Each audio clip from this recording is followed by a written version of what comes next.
Bonjour et bienvenue dans cette deuxième partie de notre série d'entretiens intitulée L'Égypte pharaonique, sève nourricière des langues et cultures africaines.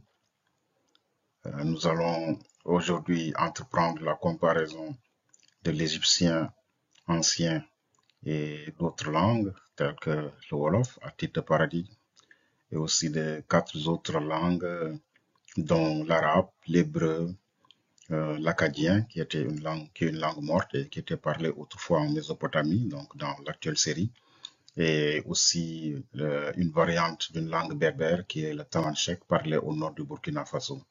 Alors, nous reviendrons pourquoi le choix de ces langues.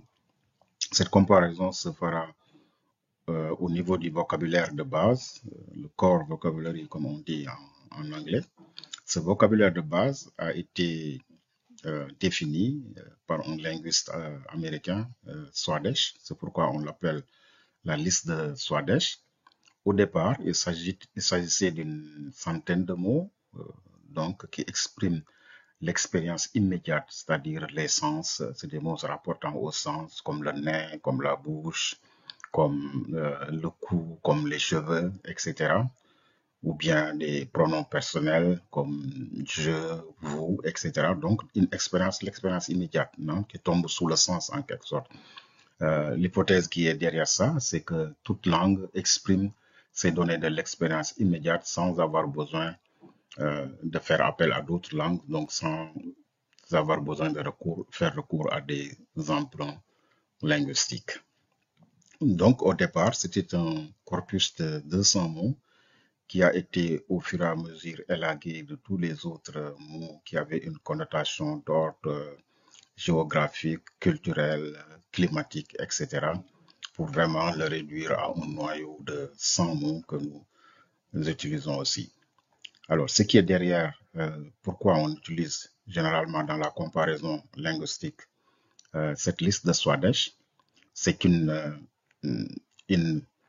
parenté au niveau de ce vocabulaire de base suppose vraiment une très forte parenté linguistique, comme nous l'avons dit, parce que à ce niveau-là, il y a de très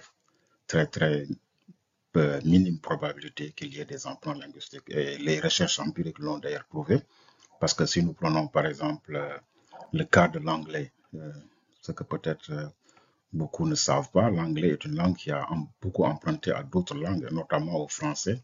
On estime que le pourcentage du vocabulaire de l'anglais, des emprunts de l'anglais au français au fil du temps est de 50% et plus, alors qu'au niveau du vocabulaire de base, il est très minime, il est au-dessous de 6%. Et d'autres recherches aussi empiriques, comme on dit, sont venues corroborer en fait, en tout cas, cette hypothèse-là. Maintenant, pourquoi le choix des autres langues en dehors du Wolof? Pourquoi le choix de l'arabe, de l'hébreu, etc. Nous avons voulu en faire en fait un groupe de contrôle. Parce que, comme vous le savez, il est admis, en tout cas dans le milieu académique occidental et malheureusement aussi dans le milieu académique africain, nous suivons en quelque sorte que l'égyptien est classé dans le groupe de langues dit les langues afro-asiatiques.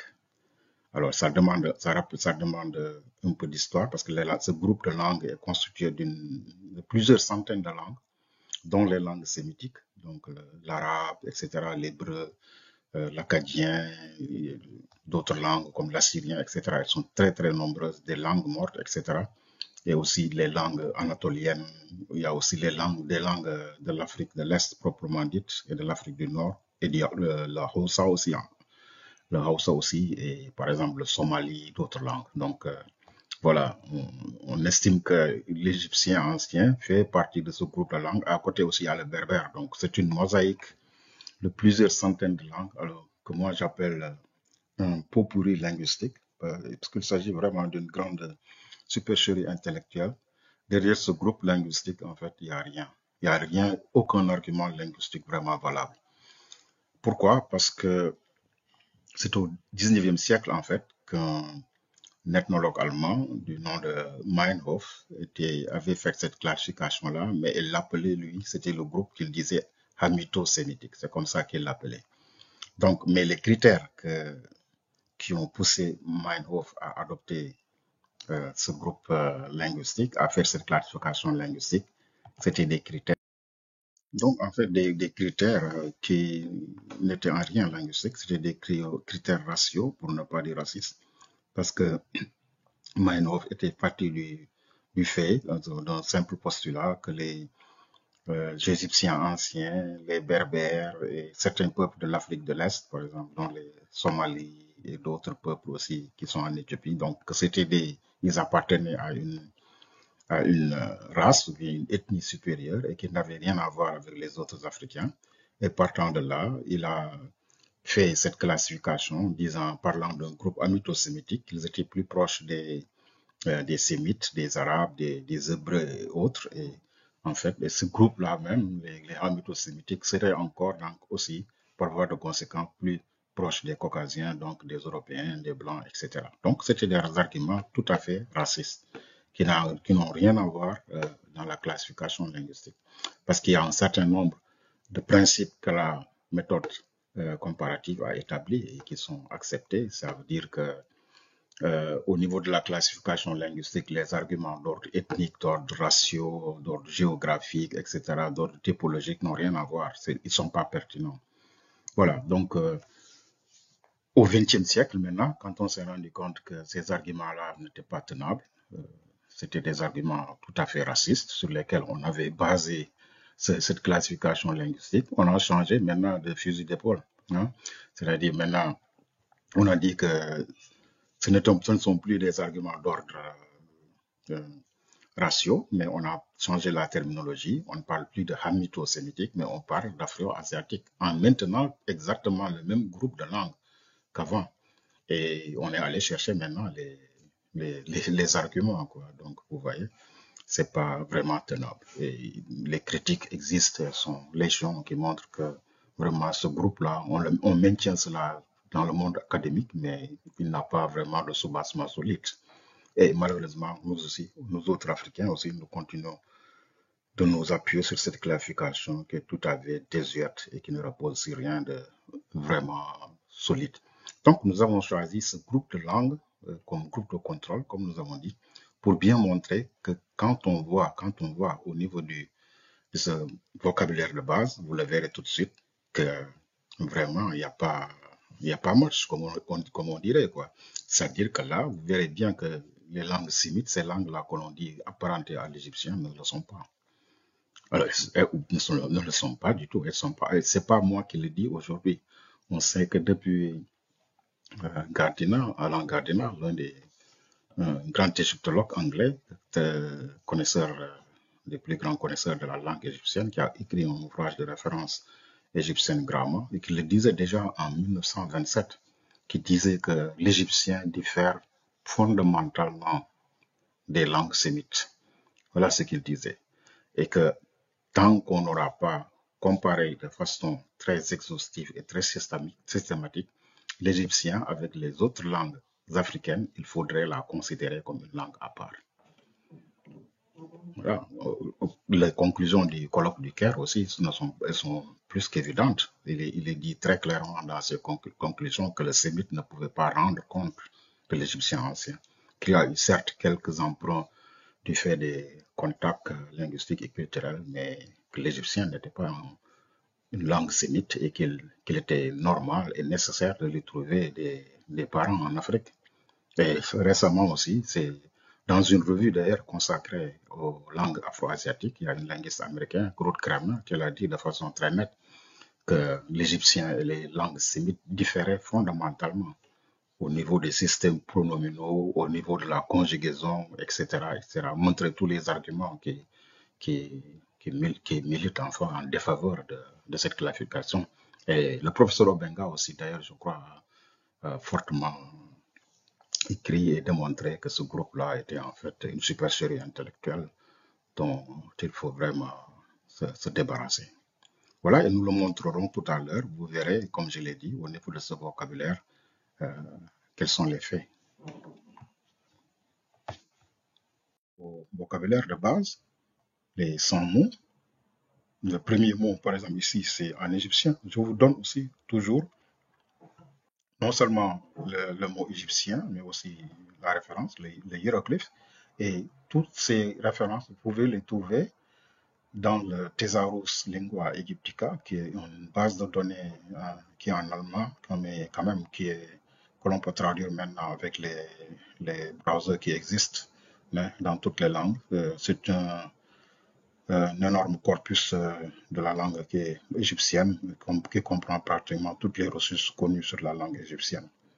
Donc aussi, les mots que nous donnons ici en hébreu, arabe, acadien, etc., ils se trouvent aussi sur la liste de Swadesh qu'emploient d'ailleurs les linguistes qui font des recherches sur le groupe dont nous avons parlé précédemment, qui se dit afro-asiatique. Donc vous voyez ici, Nyep, vous avez Nyep en Wolof, hein, pratiquement le même mot. En arabe, vous avez Kul, en hébreu, vous avez Kol, vous avez Kalou en acadien, Kul en tamatchek. Là, vous voyez, hein, vous voyez entre le Wolof et l'égyptien, la similitude est frappante, comme entre les langues sémitiques entre elles. Vous avez ici Chassit. Bon, dans le Thésaurus, on dit que c'est une plante, hein, l'écorce. Hein. Bon, Chassit en Wolof, Chassit, c'est l'écorce. Et vous voyez aussi ici l'arabe, l'hébreu et l'acadien, ça n'a rien à voir. Le ventre, chet en égyptien, mais le ventre, le corps, mais le chet en égyptien, ça veut dire aussi la génération. Vous retrouvez le même mot en Wolof, chet, le corps social, en tout cas la filiation paternelle. Et là aussi, pour l'arabe, l'hébreu, l'acadien, le tamanchek, il n'y a rien. Et surtout aussi, même le berbère et les langues sémitiques diffèrent aussi entre elles fondamentalement. Là, pour l'oiseau, vous avez Ba, en égyptien, on a Ba, l'oiseau sacré, symbolisant le principe de la force vitale. Nous reviendrons sur cette notion-là. Vous avez en Wolof, vous avez Ba, Banjuli, le même mot. Hein. Vous avez en égyptien ici, c'est ça, vraiment, quand on fait ces recherches, on est tout à fait abasourdi. Vous avez en égyptien Petach, pigeon des collines. Vous avez ici en Wolof, Petach, le pigeon. Vous avez ici, par exemple, en égyptien Sabou, oiseau, espèce de pigeon, c'est comme ça qu'on donne la traduction. Vous avez Sap, le cri d'oiseau. Et là, regardez bien, pour l'arabe, pour l'hébreu, Sip ou Sour, etc., ça n'a rien à voir. To bite, ça veut dire mordre. Vous avez en égyptien, vous avez matin, quelque chose qu'on peut mordre, mat. Mat, ça veut dire le scorpion. Mat, en Wolof, ça veut dire mordre. Et là, comme toujours, vous n'avez rien. Hein. Vous avez Hada ou Dezo, je ne suis pas certain de la prononciation arabe, Nassar, Nassarkou, etc. Vous n'avez rien. Et maintenant, le fameux terme de noir, d'où vient même le nom de l'Égypte et des Égyptiens, Kemet ou de Kem ou de Kamit, comme on veut. Vous avez ici, regardez, noir, Kem, hein, Kem, noir, être noir, hein, c'est ça que ça veut dire en égyptien. Vous avez en Wolof, vous avez Kham, noir, charbonné. Vous avez en arabe, vous avez Azwad ou de Aouda ou de tout à fait autre chose. Regardez ici. Mais pour le noir, vous avez toutes les variantes possibles et imaginables se retrouvent dans Wolof. Regardez Kouk, ça aussi c'est très important. Vous avez les ténèbres en égyptien, Kouk. Et vous savez qu'en Wolof, Kouk c'est pour renforcer même l'idée de noir, ce qu'on appelle dans la grammaire Wolof les coverbes, les fameux coverbes qui jouent un rôle d'adverbe, qui renforcent un peu qui renforce un peu l'expression des verbes. Voilà. Et ces proverbes-là aussi, il faudrait les étudier dans cette perspective parce qu'on les retrouve toujours en égyptien. Donc, c'est au départ, ce sont au départ des unités linguistiques qui ont perdu leur indépendance syntaxique parce qu'en Wolof, on le retrouve jamais seul, on le retrouve toujours avec un verbe dont ils viennent renforcer en tout cas le sens. Vous avez Cook, mais comme je vous ai dit, pour le noir, vous avez toutes les variantes. Regardez, en égyptien, ici, vous avez Diap, Diapit, Diapt, c'est comme ça, Diapt. Le pigment noir, le résidu de ce qui a brûlé, suit. Vous avez Diapit, en Wolof, c'est le résidu de ce qui a brûlé. Ouais. On sait quand on cuisine en Wolof, ce qui reste, on dit que dafa Diapit, et le it, c'est le suffixe du résiduel. Toujours ici, vous avez blat, le sang. En égyptien, c'est deseret. En wolof, vous avez deret, deret. Et en arabe, etc., vous n'avez pas les mêmes mots. Dam, dam, damou. On voit aussi là, comme je vous ai dit, on voit la parenté des langues sémites entre elles. Et ici aussi, le berbère, qui est une langue tout à fait à part. Voilà. Mais encore là, encore, avec, vous voyez, on voit ici, bon, le grand T, c'est en fait sa valeur phonétique, c'est tche. Donc c'est tcheret, quelque chose comme ça. Hein? Tcheret, c'est le sang rouge. Et vous savez qu'aussi, également, on retrouve en Wolof le proverbe tchour, qui renforce l'idée de rouge. C'est quelque chose qui est très rouge. Regardez, les os, hein, c'est comme ça qu'on dit ça en Wolof, en égyptien. Vous avez yach, non? Vous avez yach, pratiquement, regardez. Regardez la proximité, la parenté et les autres. Vous avez ici les saints, menj en égyptien, vous avez men, men, donc vous retrouvez le men da de l'égyptien, vous le retrouvez en Wolof. Men, c'est le saint maternel, la ligne maternelle. Hein. Là aussi, dans les autres langues, vous n'avez rien. Vous avez en arabe sadr, hein, tchaddi, hazé, etc. Vous n'avez rien. Brûlé, là aussi, vous retrouvez pratiquement les variantes, les mêmes variantes. Vous avez pratiquement toutes les variantes. Et c'est ça qui est tout à fait extraordinaire. C'est-à-dire même les variantes de sens, vous les retrouvez en Wolof. Regardez par exemple, en égyptien, vous avez tak, ça veut dire brûler. Vous avez en Wolof, vous avez exactement tak. Hein. Kao, ça veut dire la flamme. Vous avez ici am, on dit brûler, attiser. Vous avez en Wolof kham, qui veut dire attiser le feu. Alors là aussi, comme toujours, vous n'avez rien de similaire, ni en arabe, ni dans aucune de ces langues. Vous avez ici la griffe, claw en anglais, en égyptien, aka, ik, fouiller avec les griffes. Vous avez ici en wolof, aussi là également, on a des mots apparentés, ok, oka, fouiller avec les ongles. Hein. En arabe, là, c'est tout à fait différent. En hébreu aussi, la même chose. Vous avez ici les nuages, on n'a pas trouvé de correspondance en Wolof. Là également, venir, tout cas en anglais, io en égyptien, ça se dit io, hein, nio en Wolof. Donc, pratiquement, vous voyez, hein, la même proximité du point de vue du sens que du point de vue aussi de phonétique. Là, vous avez par exemple ici le chien. Hein, en égyptien, vous avez abou ou bao, nom d'un chien. On sait que bao en Wolof, ça veut dire aboyer. Io, un chien, mais vous avez, comme j'ai dit toujours, vous retrouvez pratiquement toutes les variations possibles du monde. Regardez, Hach. En égyptien, vous avez Hach. C'est la désignation de Seth. Vous savez que Seth, c'est le prototype de Satan. Hein? Seth, c'est dans la religion égyptienne, c'est celui qui introduit le désordre dans le monde. C'est le prototype même de Satan. Mais dont la forme animale, voilà, la forme animale qui fait penser au chien. Hach. Une de ces dénominations, Seth a plusieurs dénominations. Parfois, on le représente aussi sous forme d'un animal composite formé d'un chien, d'un porc, etc. Voilà, mais là, Hach, hein, vous voyez la Hach du Wolof. Hein. Kelef, là, vous avez Kelef, Kalb dans les autres langues. Bon, les langues sémites, on voit aussi la parenté entre Kalb, Kalbou, Kelef. Il y a, hein.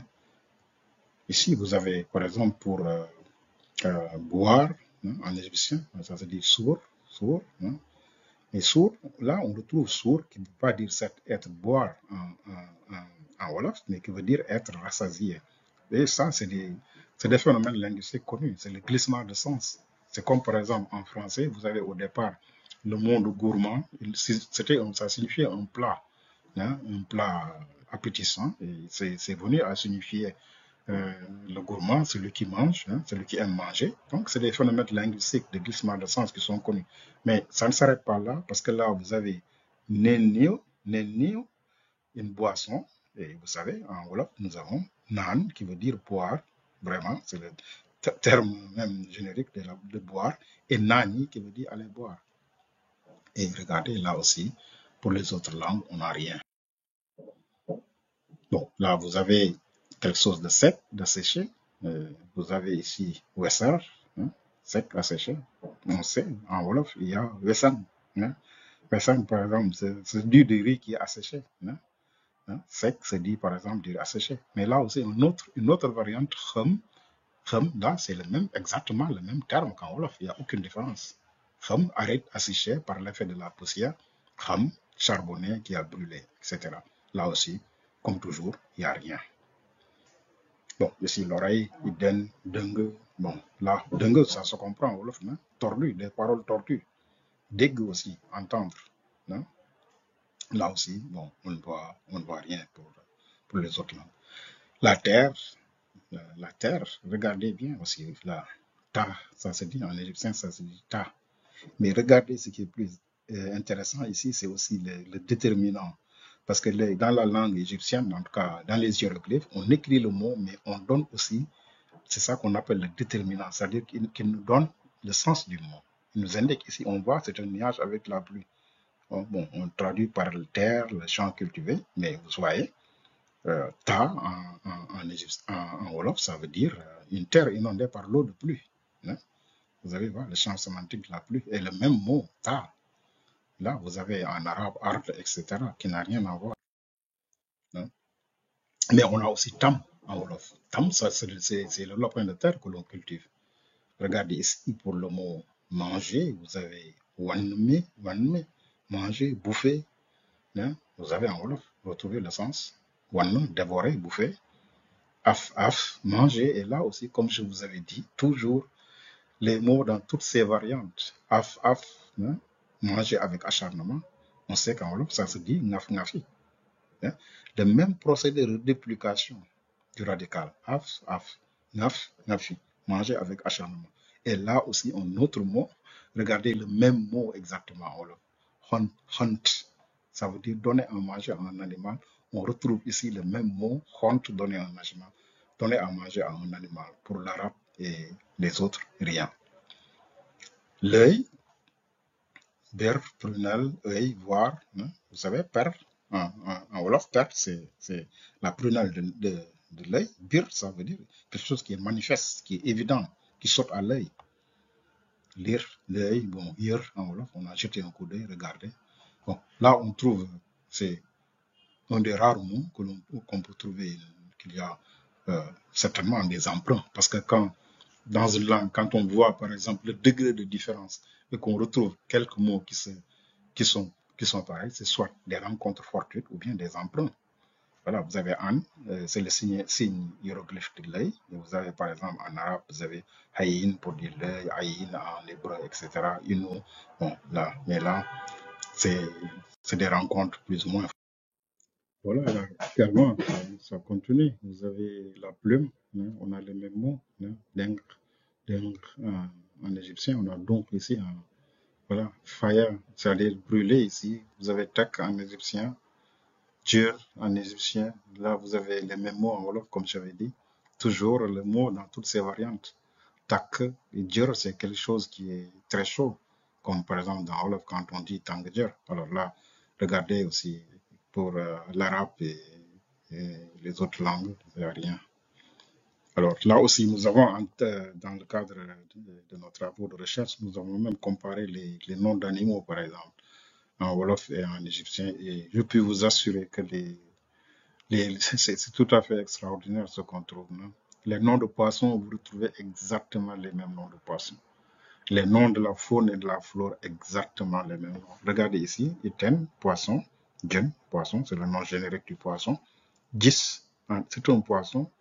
Alors, dans le Wörterbuch, dans le dictionnaire égyptien, on dit un poisson, mais Gis, si vous prenez la référence en Wolof, vous voyez que c'est le mulet jaune. Hein, c'est un poisson. C'est-à-dire le Wolof aussi vous permet de mieux préciser, hein, les, les mots égyptiens. Parce que les égyptologues, parfois, ils ne savent pas trop ce que ça veut dire. Non. Bon, c'est des mots, en fait, c'est dans le même champ sémantique, mais on ne sait pas trop. Mais si vous prenez une langue comme le Wolof, ça vous permet de préciser davantage le sens. Regardez ici pour la viande, par exemple, vous avez iouf, viande en égyptien, douf, en Wolof, ça veut dire quelque chose qui est gras, une viande grasse. Hein. Là, comme toujours, comme je vous ai dit, vous avez wadji, wadju, hein, viande crue, et wadji, ça veut dire griller de la viande. Ceci-là, c'est tout à fait extraordinaire, hein. Pour s'envoler, etc. Bon, je sais pas, on ne peut pas s'arrêter sur tous les mots. Regardez ici, le pied, red, red en égyptien, pied, la jambe, la trace de pied. Red, c'est les traces de pied en égyptien. Là, on a ici le même mot, deg, foulé au pied. Deg, c'est le fait de deg. Donc, deg, et puis toujours le même mot aussi, le même procédé morphologique pour former les mots. Deg. En Wolof, c'est le fait de fouler au pied. Degsi, fouler les pieds, trace de pieds. En nous, alors, degsi, ça veut dire venir fouler des pieds. Dans les autres langues, comme toujours, vous voyez, rien du tout. Les genoux, euh, pad en égyptien, pad se mettre à genoux, mais pad jeter au sol, la même jeter au sol comme en Wolof. Pad, ça veut donner un coup de pied dans le tibia ou le genou. Dans les autres langues, comme toujours, rien. Voilà, en tout cas, c'est comme ça que ça se passe pour tous les 100 mots. Donc, je vais aller un peu plus vite, quoi, parce que on ne peut pas s'arrêter à chaque mot ici pour ne pas euh, tirer trop en longueur. Regardez ici. Immi, donner, inni, ça veut dire apporter, hein. Indi en Wolof, ça veut dire donne, hein. Voilà, ça continue, hein. Tach en Wolof, en égyptien, être gras, dach, c'est le beurre, hein, etc., etc., hein. Là, pour les cheveux, dja, les tresses, djart, c'est le démêleur de cheveux, hein. C'est comme le peigne avec lequel on démêle les cheveux. Voilà, ça continue. La main, hein. Ah, en égyptien, am en Wolof, ça veut dire donne, avec le signe de la main. Voilà, ça continue, hein. Vous pouvez prendre tous les mots, tep en Wolof, boapo en Wolof, hein, har. Et là aussi, c'est parce que je veux dire, ça permet même de faire, en fait, l'étymologie des mots en Wolof. Par exemple, vous avez ici, har, en Wolof, ça veut dire, en égyptien, il y a deux mots, en fait. Il y a la tête et le visage en égyptien, top, qui correspond à bop. Comme je vous ai dit, toujours, vous avez les mêmes, les occurrences, mais dans toutes ces variantes sémantiques. Et vous avez ici, har, visage. Mais vous savez qu'en Wolof, par exemple, on dit harkanam, hein. Et sans doute, sans ce rapprochement avec l'égyptien, vous ne pouvez pas savoir pourquoi, en fait, on dit Khar et Kanam pour dire le visage. Parce que Kanam seulement, ça aurait suffi. Mais on voit que ici, Khar, comme dans l'égyptien, c'est une survivance. Donc, il y a en fait une duplication des sens. Voilà, regardez ici. Am, to know. En égyptien, on dit savoir, c'est am. En Wolof, c'est Kham. Dans les autres langues, il n'y a rien. Ici, comme je vous ai dit, la feuille de lotus. Ici, garap, le garap Wolof, regardez, garap, l'arbre. Ici, gap, les égyptologues disent feuille d'une plante, etc. Garap, kha, feuille de lotus, hop en Wolof, etc. C'est des rencontres qui sont tout à fait extraordinaires. Elles sont tout à fait extraordinaires. Voilà. Et ça va dans tous les domaines. Vous verrez toujours, regardez ici, la particule de la négation, la boue en égyptien. Regardez ici même, neoun, quelque chose qui n'existe pas. Vous avez le même mot en Wolof, neout, quelque chose qui n'existe pas. La particule de la négation, surtout à l'impératif en Wolof, c'est boue, hein, boule dem, etc., hein, boule wach, hein. Dans les langues sémites, c'est tout à fait autre chose. Ici, vous avez, regardez, route, la pluie, les flots, âme, la crue du Nil. Vous avez en Wolof, rousse, qui veut dire traverser la pluie, les flots, Ouame, la pluie, hein, diluvienne, etc. Et là, vous avez le tcheur, rouge sang, dont nous avons parlé, regardez, tcheur, rouge sang. En Wolof, c'est tchour, hein, etc., etc. Ici, là, par exemple, ici, le chemin, Watit, vous savez, en Wolof, Watit, c'est la traîne, hein, les traces, quoi, hein. Regardez ici, même vous pouvez pratiquement comprendre même pratiquement la signification du mot. Top what, le commencement d'un chemin. Donc top what it, c'est suivre la trace de quelque chose. Ar, la mesure d'un chemin, la diar, c'est passé, etc. Voilà. Donc on ne peut pas. En fait, c'est tout à fait extraordinaire. Là aussi, wah, oui dit, vous avez de, hein, contredire, vous voyez, net, large. Regardez les mêmes mots, hein, dans les autres langues. Bref, je crois qu'on va pour ne pas trop durer, c'est le temps toujours qui manque, mais voilà, ici aussi vous avez stand, hein, to stand, ça veut dire se tenir debout, regardez. Achao, celui qui est debout, c'est une divinité serpent déjà, regardez. Hein. Achao en wolof, vous avez le même mot. Hein. Dans les autres langues, comme toujours, hein, les langues continuent être les langues apparentées aux Égyptiens, vous n'avez absolument rien. Hein. Fer, regardez ici, stone, hein, la pierre, hein, fer, ar, fer, hein, les mêmes mots. Hein. Même le soleil, vous savez, le fameux Ra, le symbole du soleil, hein, qui est en fait l'épiphanie du soleil. Parce que les Égyptiens disent que euh, les égyptologues, ou bien certains égyptologues, Ra, c'est Dieu, c'est pas le soleil vraiment. Le soleil, c'est l'épiphanie, c'est-à-dire c'est la représentation dans ce sens-là de Dieu. Et regardez, vous trouvez tout. Et ça, c'est pas seulement en Wolof, mais dans toutes les langues africaines aussi. Ra, vous avez Rai. Vous savez, en Wolof, Rai, ça veut dire c'est un vif éclat de lumière. Rai Rai, par exemple. Mais le Jant même, c'est-à-dire le terme générique même pour dire le soleil en Wolof. Regardez, le même mot en égyptien. Et ça, c'est la barque divine, parce que c'est le symbole du soleil, parce que les Égyptiens, dans leur représentation, le soleil qui se couche chaque jour, hein, c'est comme il va dans l'autre monde, donc c'est pourquoi on le représente par une pirogue, par une barque. Donc il traverse le monde, etc., le monde, l'endroit, l'autre monde, etc. On l'appelle Jant. Voilà. C'est une des dénominations du soleil. Et comme je vous avais dit, on ne pouvait pas faire l'étymologie de ces mots en Wolof sans vous référer. Vous voyez ce que nous avons dit au départ. C'est-à-dire que vous ne pouvez même pas faire de linguistique historique d'une langue comme le Wolof sans vous référer à l'égyptien. Et c'est on le verra aussi par la suite, non? C'est pas seulement d'ailleurs au niveau du vocabulaire, mais voilà, à tous les niveaux. Les déterminants, regardez les pronoms, les pronoms, les déterminants, hein, les pronoms.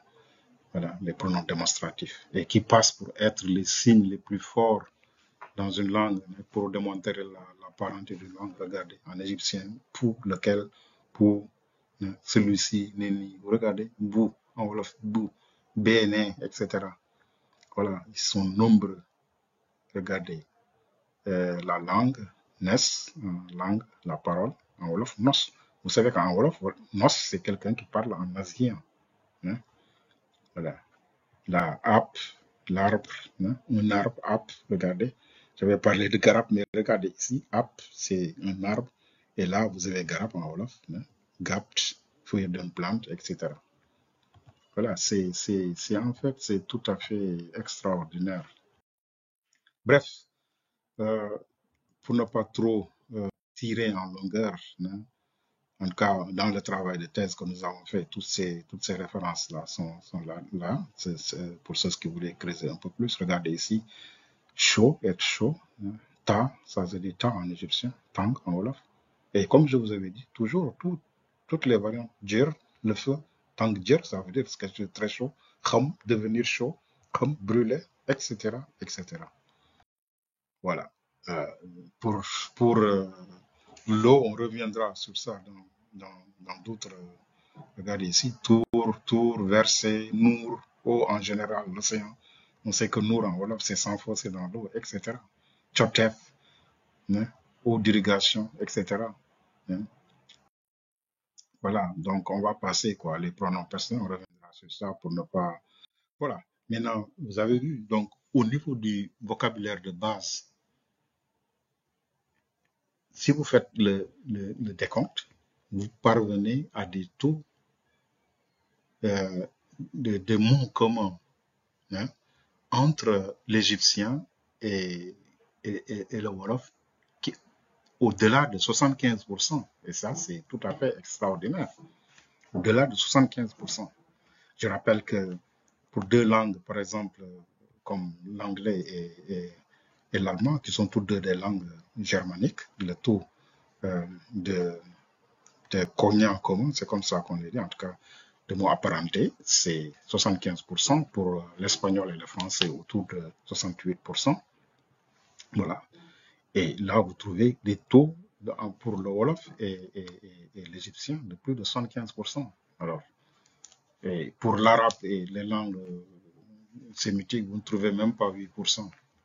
Alors, donc, vous voyez ce que je vous disais au départ. Et on continue de dire que l'égyptien est classé dans le groupe des langues afro-asiatiques. Et là, je crois que les Africains, surtout les universités africaines, doivent quand même prendre leurs responsabilités et se démarquer de cette supercherie. D'autant que, par exemple, le professeur Obenga a proposé d'ailleurs une nouvelle classification des langues africaines. Et là, dans sa classification, le Wolof et le Copte sont descendants directement de l'égyptien. Voilà. Maintenant, on passe très rapidement à un autre thème. Prenons par exemple au niveau de la grammaire. Parce qu'un des principes aussi quand même de la comparaison, c'est que les similitudes doivent toucher tous les domaines de la langue. Elles ne doivent pas être isolées, quoi. Bon. Et là, vous voyez au niveau des vocabulaires ce qu'on passe. Mais vous prenez la grammaire, c'est encore plus ahurissant. Et là, par exemple, c'est un exemple qui se trouve qui a été donné par Charanta, le verbe, la conjugaison suffixale, par exemple, de l'égyptien, ce qu'on appelle sedjemef, etc. C'est les égyptologues qui parlent de ça. Mais si vous prenez ce verbe-là, le même verbe en Wolof que en égyptien, avec la même signification, kaf, il va saisir sa proie, et vous voyez la conjugaison. Vous faites la conjugaison de ces verbes, kafi en égyptien, kafek. Bon, nge, ça c'est le nge, kaf, nge, à toi, nge.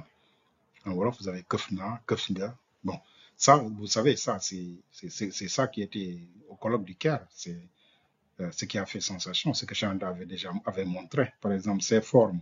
Par exemple, en égyptien, il y a le féminin, le pluriel, les troisième personne du pluriel. Parce que l'Égyptien connaissait aussi quand même le genre grammatical. Vous avez kefef, kefes, ça veut dire il prend, elle prend. Mais ce qui est extraordinaire, c'est que vous retrouvez en Wolof ces formes-là, kefef, kefes nako, kefes na, kefef, etc. Mais vous ne pouvez pas, pour dire on saisit, quoi. Demes na, bon, en fait, c'est un Wolof un peu châtié, quoi, de haut niveau. Mais ça veut dire, c'est l'impersonnel du sujet. Mais là, vous voyez, et c'est ce que Chantal avait dit, que ça, c'est des survivances. C'est des survivances archaïques. Et le professeur Sonoron avait dit que ça ne pouvait pas être le fait d'un hasard. C'est impossible. Voilà. Et regardez ici. Kaf ne, pour dire la première personne du peuple. Kaf ne nous, kaf tien, kaf ngien, kaf sen. Ils ont pris kaf ne nous, etc. Et sen aussi, vous savez, c'est l'heure en Wolof au pluriel. La formation du passé, c'est les mêmes morphomes pour exprimer le passé. Hein. Vous savez, en Wolof, par exemple, c'est le morphème M. Par exemple, demna, demonna, c'est on. Bon. Mais on retrouve les deux morphèmes du passé. Parce que l'Égyptien a deux morphèmes. Ne, comme par exemple dans démon, etc., ou le kofon, et won, ça c'est won. Comme en Wolof. Mais en Wolof, on a par exemple démonna, j'étais parti, mais à la négation, maintenant, c'est le deuxième morphème de l'égyptien qu'on retrouve ici. One. Ça, c'est one en égyptien. Demouma one, par exemple. Le démonstratif, on en a déjà parlé. C'est, vous voyez, pou, se, bou, se, puis, bouille, etc. C'est ce qui s'intéresse aussi, ça se trouve largement démontré chez Chantal, le démonstratif pour elle. Nané, néné, bon, nya, nya, nyane, bon, c'est ce qui sont là, nyéné, etc. Vous retrouvez les et ça, c'est, regardez les mêmes procédés de formation des mots. Par exemple, par déduplication du radical verbal.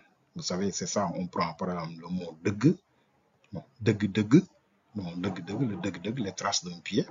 Hein. Cut, par exemple, trembler, regardez, regardez même, hein, ça. Je crois que pour tout Wolophone, c'est comme si on parlait Wolof finalement. Hein. Trembler, koti, ou le kati, c'est trembler en Wolof. Gis, ordonné, c'est réglé. Bon, gis, c'est la vision des choses en Wolof. Hein? Khap, khap, regardez, je crois que c'est intelligible. Hein? Khap, khap, c'est le récipient pour une crème et de la myrrhe. Khap, khap, c'est la mousse en Wolof. Nem, se balancer ça et là. Hein? Nem, état d'immobilité. Nem, bon, peut avoir les deux sens. Hein? Nem, ça va avoir quelque chose qui est immobile, mais aussi se balancer. Voilà. Et là, par exemple, ici, c'est un passage du papyrus de Nepset, c'est l'ordre des mots en égyptien, voilà. Un passage que j'ai trouvé extraordinaire aussi. C'est un passage du papyrus de Nepset qui se trouve à Paris, hein, qui est rapporté par Brugge, où le mort dit, par exemple, ces mots, Euna re mater mat, c'est-à-dire, bon, voilà, bon, je suis venu pour compléter la mat. On reviendra sur cette notion de mat, etc. La justice, etc. C'est une notion beaucoup plus. Mais regardez, l'ordre des mots. Euna, je suis venu en égyptien. Regardez ici. New, na, en wolof. Re, ngir, vous avez retrouvé le re, ngir, non? Matar, matar, non? En wolof, matal. La même signification complétée, matal.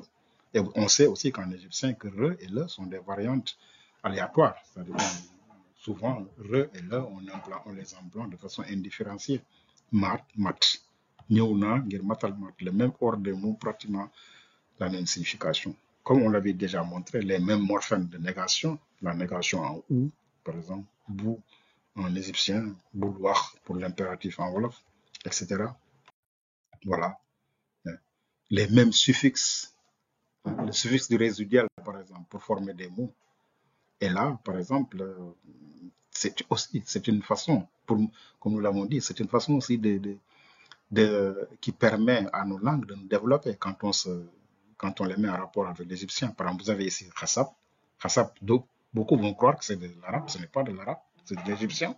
Khassab, voilà le terme, calculer, mesurer. Khassabit, le résultat d'un calcul.